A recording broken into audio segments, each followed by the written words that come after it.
단 한 명도 칭찬하지 않아요. 혹평을 했습니다. 최악이라고. 메시지가 확실하지 않다. 제가 지금 출연하고 있는 최강야구 장시현 PD님에게 전화가 걸렸고 25살의 윤거미가요 새로운 꿈을 결정했고 결국 28살에 MBC 스포츠 플러스에 입사를 하게 됩니다. 일의 결과에 치여서 과정에서의 나의 행복을 버리지 마세요. 그랬던 학생 정용범의 꿈은 드라마 PD였습니다. 근데 왜 아나운서가 됐냐? 사실은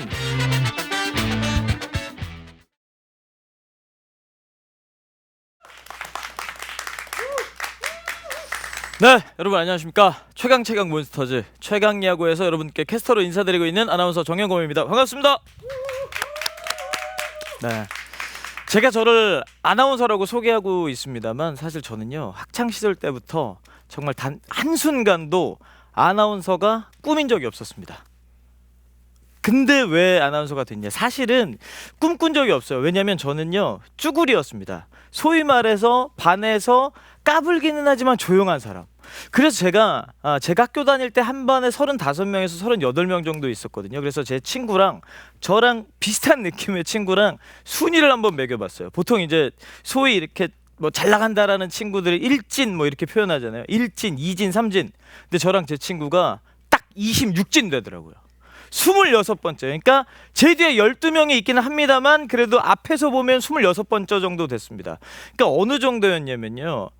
점심시간에 사실 맛있는 반찬 싸가면 그 1, 2, 3, 4진 친구들까지 와가지고 반찬 뺏어 먹잖아요. 그게 싫어서 저랑 제 친구는 밖에 나가서 밥을 먹기도 했어요. 그리고 또 이렇게 지나가다가 눈을 딱 마주쳐요. 그러면 왜 꼬라봐? 이러면서 한 대 맞기도 하는 그 정도의 사람이었습니다. 정말 너무 평범했던 사람이었어요. 그리고 여러분이 지금 보고 계시겠습니다만 거울 보니까 오늘은 메이크업 받아서 좀 괜찮긴 한데 사실 외모나 키 어느 하나 그 누구 하나도 저한테 너 아나운서 하면 잘하겠다 단 한 번도 들어본 적 없는 말입니다. 심지어 아나운서를 준비할 때도 들어본 적 없는 말이었어요. 오히려 저는요 다른 친구들이 앞에 나가서 웃기거나 하면 그걸 지켜보는 걸 좋아했습니다. 사실 그랬던 학생 정용검의 꿈은 드라마 PD였습니다. 저는 매일 드라마를 봤었고요. 그래서 저기에 나오는 배우들과 함께 작업해보고 싶다. 내가 저렇게 저 사람들의 무대를 만들어보고 싶다. 이런 생각을 가지고 있었습니다. 그래서 드라마 PD가 꿈이었어요. 그렇기 때문에 신문방송학과로 진학을 하게 됩니다. 뭐 대학교 1, 2학년 때는 저희 때는 대학교 때 1, 2학년까지는 놀아도 된다는 분위기가 팽배해서 놀았습니다. 그리고 군대를 갔어요. 그리고 이제 와서 드라마 PD가 되기로 했으니까 준비를 해야겠죠. 정말 열심히 준비를 했습니다. 영상 동아리 들어가서 편집 배우고요, 촬영 배우고 제가 머릿속에 구상했었던 그 그림을 만들기 위해서 노력을 했습니다. 그래서 이제 어느 정도 제가 갖춰졌다 생각했을 때 처음으로 작은 영화를 만들어서 작품으로 냅니다. 워낙 드라마를 또 좋아했고 제 머릿속에는 그 봤던 드라마들의 이 샷들이 저장이 돼 있었기 때문에 찍는 게 어렵지 않았어요. 저는 너무 자신감이 있었습니다. 역시 나는 재능이 있구나. 이렇게 바로바로 이런 작품을 만들 수 있어? 난 드라마 PD 딱이다. 그리고 나서 제 작품을 품평회, 그러니까 선배들한테 보여주는 발표 시간을 가졌어요. 근데요 단 한 명도 칭찬하지 않았습니다.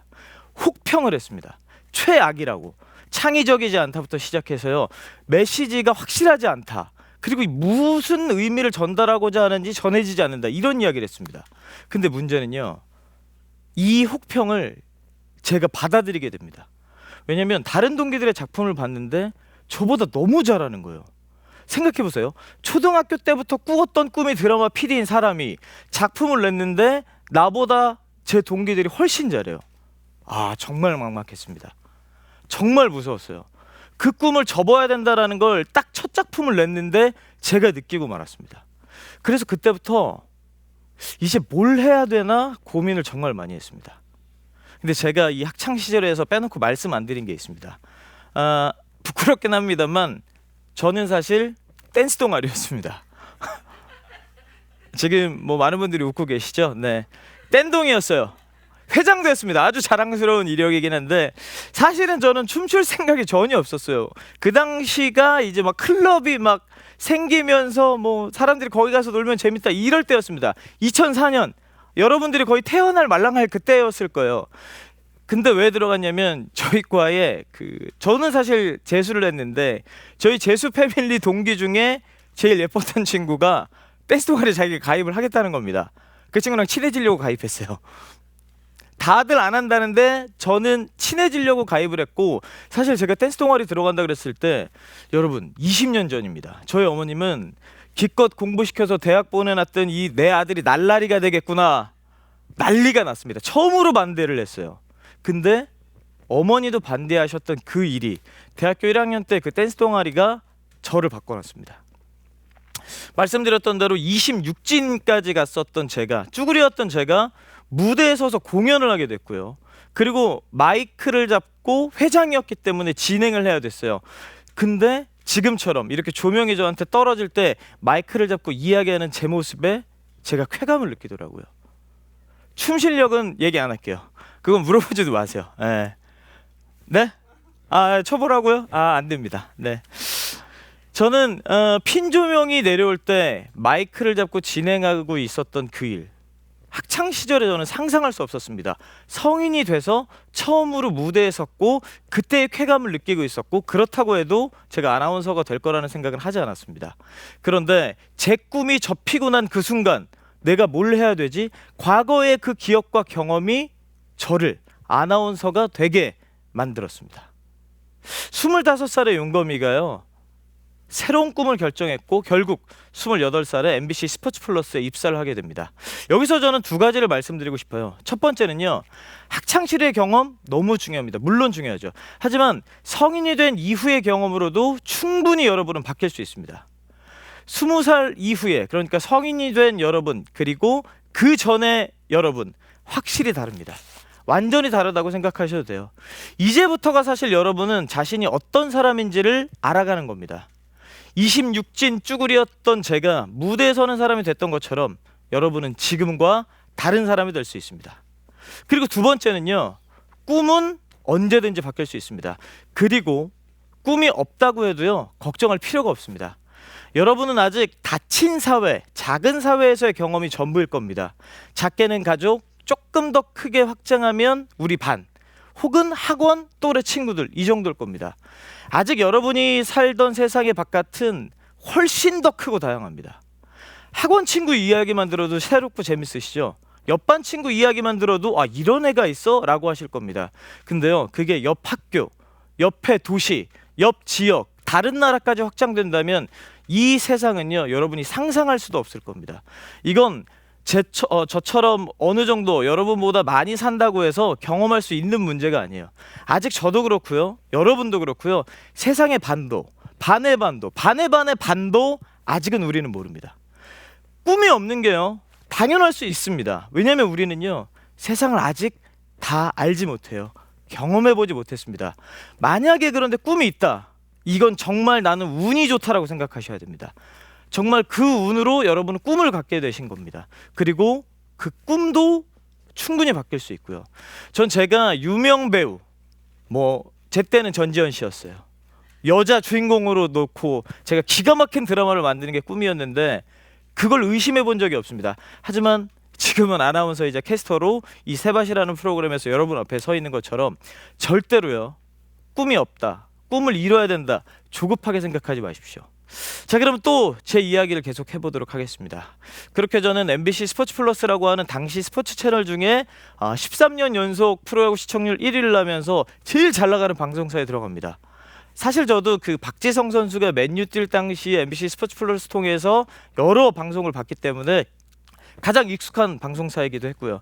근데요, 그 꿈꾸던, 어찌됐건 두 번째 꿈을 꿨던 회사에 들어갔는데 그때부터 제 인생에서 가장 힘든 시기였습니다. 스포츠캐스터로의 역량이 부족한 채 입사를 하게 됐으니까요. 사실 그래서 회식 때 저를 뽑아줬었던 윤땡땡 이사님이라고 계세요. 윤 이사님께서 술이 취하시면 저한테 그런 얘기를 했습니다. 정용검, 잘못 뽑았어. 쟤 에이스 아니야? 쟤 누가 뽑았어? 본인이 뽑았거든요. 쟤 누가 뽑았어? 쟤 잘못 뽑았어. 이런 이야기를 신입사원이 듣는다고 생각해보세요. 너무 힘들었습니다. 정말로 힘들어서 심리적으로 굉장히 많이 위축도 됐었고요. 사실 마음의 병도 얻었었습니다. 그래서 혼자 극복하기 위해서 정말 절치부심했어요. 선배들 방송을 전부 다 3시간 가까이 되는 중계 방송을 전부 다 받아쓰기도 해보고요. 성대 결절이 2번이 왔습니다. 그만큼 연습도 해보고 그래도 계속 불안하고 힘들었습니다. 근데 혼자 이거를 버텨나가기가 너무 힘들어서 제 그 당시에 가장 친한 친구, 실명으로 얘기해도 됩니다. 박종엽한테 이야기를 했습니다. 내가 너무 힘들다. 공황장애가 왔다. 밖에 나가는 것조차 힘들다. 너무 힘들었으니까요. 그러자 제 친구가 저를 위로해 줄 줄 알았는데 한마디가 참, 이 새끼 이거 연예인병 걸렸네. 야, 방송 좀 하니까 무슨 연예인인 줄 알아? 아니 여러분 이거 맞아요? 아니 내가 공황장애 걸려서 처음으로 힘들다고 얘기를 했는데 연예인병 걸렸다고 이게. 근데요 이 말이 오히려 저를 편하게 만들었어요.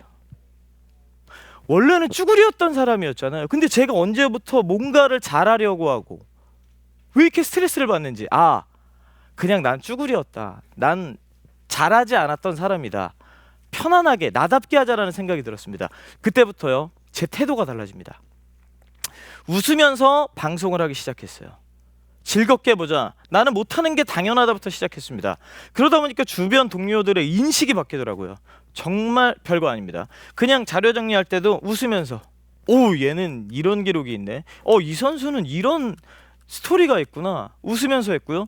스튜디오로 방송하러 이동할 때도 웃으면서 가려고 했습니다. 못하면 어때? 오늘 또 혼나겠구만. 그 혼나는 제 모습 생각하면서 그냥 웃었어요. 근데 생각이 변하니까요 행동이 확실히 변합니다. 행동이 변하니까 결과도 그렇고 그 반응도 달라지더라고요. 잘하려고, 혼나지 않으려고 하는 노력보다 그냥 오늘은 즐기자, 그 노력이 확실히 다른 결과를 만드는 걸 느꼈습니다. 사실 우리를 평가하는 건요 다른 사람들입니다. 그런데 그 결과를 내는 데까지의 과정을 보는 건 우리 자신밖에 없어요. 제가 말하고 싶은 3번째 결과가 무서워서 과정에 노력을 안 하는 것보다는요 내가 정할 수 없는 결과는 버리자는 얘기입니다. 결과에 대해서는 신경 쓰지 말고 내가 할 수 있는 그 과정에 충실하는 거, 이게 진짜 중요한 거더라고요. 일의 결과에 치여서 과정에서의 나의 행복을 버리지 마세요. 타인의 시선이 아닌 나의 시선에 맞춰서 그 과정에 집중해 보십시오. 그러면 분명히 여러분 결과도 달라질 겁니다. 느릴 수 있어요. 남들보다 정말 느릴 수 있습니다. 그러나 한 가지 확실한 건 달라질 거라는 겁니다. 제가 그렇으니까요. 자, 그렇게 저는 행복하게 회사에서 일단 생활하게 됐습니다. 그리고 저를 잘못 뽑았다고 하셨던 그 윤땡땡 이사님도 퇴직하셨습니다. 근데 말년에는요 정용곰이 많이 늘었다, 칭찬도 몇 번 해줬어요. 근데 제가 이렇게 짧게 말씀드렸습니다만 이 과정이 10년이 걸린 과정이었습니다. 조금 더 방송이 편해졌고요 자신감도 생겼습니다. 사인을 해달라고 하는 스포츠 팬분들도 있었고요 사진을 찍어달라고 하신 분들도 있었습니다. 더 큰 이벤트인 올림픽, 월드컵에서도 중계방송할 수 있는 경험들이 했습니다. 정말 저는요 꿈꿔본 적 없는, 상상하지 못했던 일들이 하나씩 일어나기 시작했어요. 행복했습니다. 그러다가 너무 행복하게 살다가요 여러분이 아시는 제가 지금 출연하고 있는 최강야구 장시현 PD님에게 전화가 걸려옵니다. 같이 최강야구라는 프로그램을 했으면 좋겠다고요. 저는 너무 놀랐습니다. 이제 일을 즐기기 시작했고 제가 최고라고 생각한 적도 없었는데 그분이 도시여부, 강철부대, 정말 저도 즐겨봤었던 프로그램을 만드신 분이 같이 하자고요. 너무 놀랐습니다. 그런데 최강야구를 하기 위해서는요 퇴사를 해야 됐습니다. MBC 스포츠 플러스의 직원이 JTBC 가서 방송한다, 이건 말이 안 되잖아요. 역시 쭈구리 출신인 저는 처음엔 거절했습니다. 당연하죠. 너무 무서웠어요. 밖에 나간다는 게, 프리랜서 시장에 뛰어든다는 게 너무 무서웠습니다. 왜냐면 저는 안 유명하니까요. 제가 프리랜서가 된다고요? 사실 전현무 아나운서, 김성주 아나운서 이런 분들, 김대호 아나운서도 요즘에 프리 얘기 많이 나오잖아요. 그런 분들은 프리 선언이에요. 근데 저는 프리 선택, 이런 거. 직장에 있다가 선택을 하는 거지 선언을 하는 게 아니니까요. 근데요 과거의 저와 그 10년의 경험이 쌓인 저는, 어른이 된 저는 다르더라고요. 최강야구 제작진이요 섭외 이후로 저한테 말한 게 가장 스토리를 잘 만드는 캐스터다라고 이야기를 했습니다. 생각해보니까 저는요 얼마 전에 기아 타이거 우승 멘트로 정말 화제가 됐었던 저희 선배죠. 한명재 캐스터. 전 그분만큼 야구에 대해서, 스포츠에 대해서 해박하지 않아요. 그리고 다른 선배들처럼 목소리가 뛰어나지도 않습니다. 아직도 악플 보면 정용건 목소리 듣기 싫다 하시는 분들 많아요. 다 찾아보고 있습니다. 너무 잘 알고 있어요. 근데 이 일을 즐기는 과정에서요, 제 나름의 생존 전략을 찾기 위해서 해설위원들과 경기를 좀 유쾌하게 재밌게 풀어내려고 하고, 경기 안에서 선수들의 작은 표정이라든지 뭐 행동, 이야기들을 놓치지 않으려고 중계방송 화면에 집중했습니다. 야구 중계 중에 허구현 해설위원님, 뭐 박재홍 해설위원님이랑 뭐 머리숱 많으시다, 저는 별로 없는데, 이런 농담도 하고, 양준혁 해설위원님과는 진짜 야구 방송을 하는데 중간에 약간 투닥투닥거렸어요. 머리 크기 가지고. 양준혁 위원님은 저보고 너는 키에 비해서 머리가 너무 크다, 위원님은 절대적으로도 커요, 막 이런 이야기하면서 장난도 치고 했습니다. 저는 그게 저한테 맞는 방송이라고 생각했어요. 그 몇 년간의 노력을요, 누군가는, 또 장시원 PD님 그 제작진분들은 재밌게 봐줬고 누군가는 매력적으로 느꼈다라는 거잖아요. 너무 고마웠습니다. 걱정을 이겨냈었던 과거에 제가 한번 저 자신에게 찾아왔던 위기를, 그 공황장애를 극복해냈었던 그 경험처럼 도전해보기로 했습니다. 사실 학창시절의 저, 그리고 사회 초년생인 저, 막 입사를 했었던 저라면 절대 선택하지 않았을 겁니다. 그런데요, 뭔가 성취를 했던 그 작은 경험들이 저를 바꿨습니다. 그리고 제 선택은 틀리지 않았죠. 역시나 최강야구는 성공했습니다. 저도 그 과정에서 성장했고, 이렇게 세밭이라는 프로그램에서 강연을 요청할 정도의 사람이 돼서 여러분 앞에 서 있는 거죠. 지금 당장 내 앞에 도전이 혹은 장애물이 커 보여서 세상에서 지금 내 앞에 이 문제가 제일 중요하다, 너무 힘들다, 내 삶을 결정할 거다, 이렇게 생각할 수도 있겠습니다만 절대 아닙니다. 20대 30대는 정말 수많은 도전과 시험들이 여러분을 기다리고 있을 겁니다. 단언컨대 성공보다는 실패가 많을 거고요. 세상은 시험 성적보다 더 복잡한 방식으로 성공의 방정식이 존재합니다. 어떤 일은요, 여러분을 바닥까지 떨어뜨릴 겁니다. 어떤 도전은요, 여러분께 정말 작지만 행복을 줄 수 있을 겁니다. 하지만 여러분의 방식을 찾아서 끝까지 버텨내는 힘, 포기하지 않는 그 힘이 여러분을 성장시킬 겁니다. 얼마 전에 후배 때문에 그 개그맨 정준하 씨를 만났어요. 가게에 갔었는데 우연히 오셨는데, 저희 때는요, 정준하, 무한도전, 완전 연예인이거든요. 근데 그분이요, 저한테 먼저 인사를 하시는 거예요. 청양야구 잘 보고 있다. 그러면서 저한테 방송을 잘한다고 칭찬해 주시는 거예요. 덕분에 스포츠가, 야구가 더 재밌다면서요. 와, 이게 말이 됩니까? 연예인이, 제가 TV에서 보던 분이 저를 알아보고 저한테 칭찬을 건네요. 정말 상상도 못했던 일들이 제 주변에 지금 벌어지고 있습니다. 자신만의 시간은요, 반드시 옵니다. 자기 자신에게 도전할 수 있는 기회와 시간을 주세요. 남은 건 할 수 없는 일입니다. 다른 사람들의 그런 시선이라 이런 건 우리가 할 수 있는 게 아니에요. 남들은 모르는 나 자신만이 아는 그 노력들이 모여서 그 시간을 빛나게 할 겁니다. 어떤 경험이건요, 어떤 결정이건요, 그 과정은 스스로만이 알 수가 있습니다. 세상이 안 믿어줘도 자신을 믿고 조급해하지 마십시오. 제가 정말 좋아하는 애니메이션이 있습니다. 아시는 분들도 있을 텐데, 천원돌파 그랜라간이라고요. 정말 철학적인 애니메이션이에요. 드릴 갖고 있는 로봇가 땅 뚫고 성장해서 더 큰 드릴과 끝낸 그런 성장기, 웃기시죠? 네, 그런 로봇 만화인데 거기 나오는 명대사가 있습니다. 그 형이 얘기해요, 주인공한테. 네가 너를 못 믿을 수 있다. 근데 너를 믿는 나를 믿어라. 저는 여러분의 나이를, 여러분의 세월을 지나왔습니다. 그리고 제 앞에 있는 여러분이 자신만의 시간을 반드시 가질 거라는 걸 저는 믿습니다. 그리고 그 과정에서 여러분이 성공하실 거라는 걸, 그 가능성이 있다는 걸 전 충분히 믿어요. 저를 믿으시면요, 여러분을 믿는 저를 믿으세요. 저는 여러분을 믿으니까요. 지금까지 아나운서가 된 쭈구리 정용검이었습니다. 여러분 고맙습니다.